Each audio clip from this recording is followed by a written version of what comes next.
Turongeye turabasuhuje inshuti bavandimwe bakunzi ba Nzuri Business Group Limited, reka twizere yuko mukomeje kugubwa neza nk'uko duhora tubibifuriza aho muherereye hirya no hino ku isi. Ni nako kandi tukwibutsa gukanda subscribe cyangwa se sabone utarabikora kugira ngo tujye tubana umunsi ku wundi gatanu kuri gatanu. Iyi ngiyi ni Nzuri Business Group Limited, tubicishije kuri YouTube channel yacu ya Nzuri Market. Tubagezaho imitungo itimukanwa, yaba igurishwa cyangwa se ikodeshwa, ndetse n'andi makuru agiye atandukanye byo mu mitungo itimukanwa.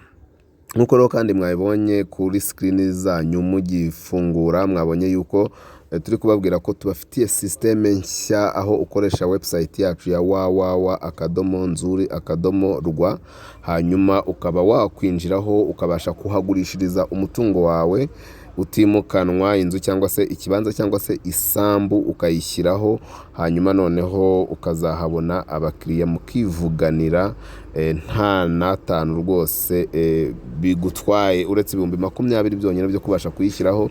Ari nako kandi nawe ushaka kugura ushobora kwinjiraho ukareba imitungo iriho, noneho iyo mitungo iriho ukarebamwo uwo ukunda, hanyuma ukishyura 5,000 byonyine kugira ngo ubone contact za nyirawo mukivuganira, noneho mukagura ku 5,000 byonyine. Urumva ko izo deal zose kugura no kugurisha bishobora gukorwa nta komisiyo na nkeya utanze. Si ibyo gusa rero, kubera ko kandi tubazaniye n'iyi nzu muri kureba. Iyi nzu ni inzu nziza cyane iri hano mu mujyi wa Kigali rwagati mu karere ka Kicukiro, umurenge nta wundi ni uwa Kanombe.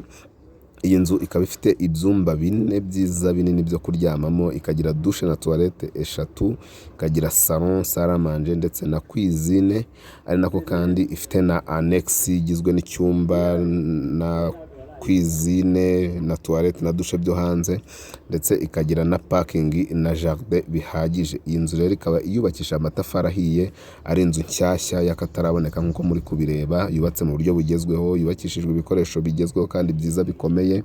Ari nako kandi rwose ari inzu y'icyitegererezo, inafite ibaraza hejuru ryo kwicaraho ukontorora hirya no hino, ifite view nziza cyane. Iyi nzu rero tutabicishije amatsiko irashaka amafaranga make cyane, 1,100,000. Ndayita make kubera agaciro k'iyi nzu, kubera agaciro k'ikibanza irimo, kubera n'ibikoresho biyubakishije. Niyo mpamvu mvuga ko 1,100,000 rwose ari nkeya, kandi noneho mbongereho yuko ari 1,100,000 ndetse ziri negociable, 1,100,000 ziganirwaho. Iyi nzu nziza ikaba iyawe, iri i Kanombe ahantu heza cyane rwose, hafi cyane ya kaburimbo principale, muri quartier nziza igezweho ijyanye n'igihe. Kuri 1,100,000 rero ziganirwaho, waza ukagura iyi nzu ikaba iyawe.